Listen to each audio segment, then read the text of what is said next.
Старият Несебър бе домакин на поредното посещение на високо равнище.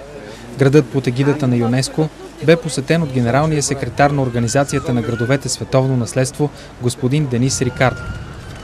Целта на визитата е да се запознае господин Денис Рикард с новата визия на Несебър, с тези мероприятия, които общинската администрация прави във времето, за да запазим това културно-историческо наследство, което имаме и за да затвърдим още повече името на Несебър в градовете Световно културно наследство.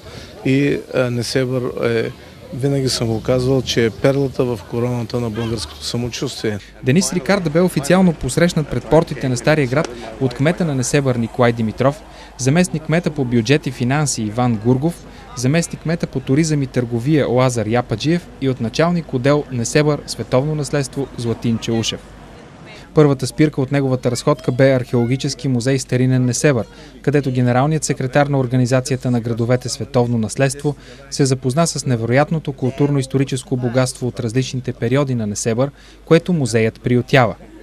На среща с директора на музея Петя Кияшкина бяха обсъдени въпроси, свързани с кандидатурата на Несебър за домакин на Конгреса на градовете Световно наследство през 2017 година.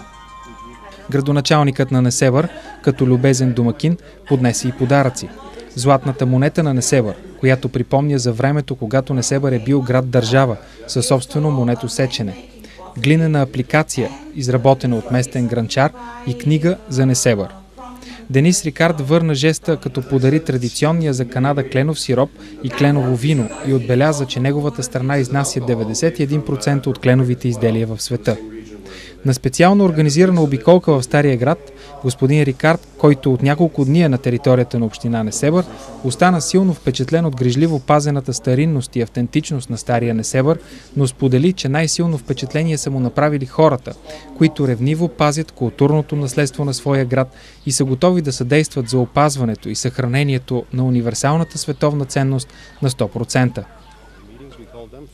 Генералният секретар е на мнение, че Несебър има пълно основание да кандидатства за домакин на Конгреса на градовете Световно наследство през 2017 година, защото, по думите му, има отлична инфраструктура, добре уредена хотелска и леглова база и изключително богата история, която винаги ще предизвиква интерес.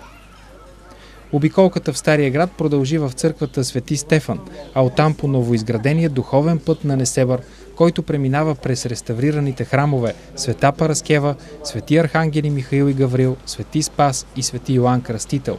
Обиколката завърши пред една от най-красивите църкви в Стария Несебър – Христос Пантократор.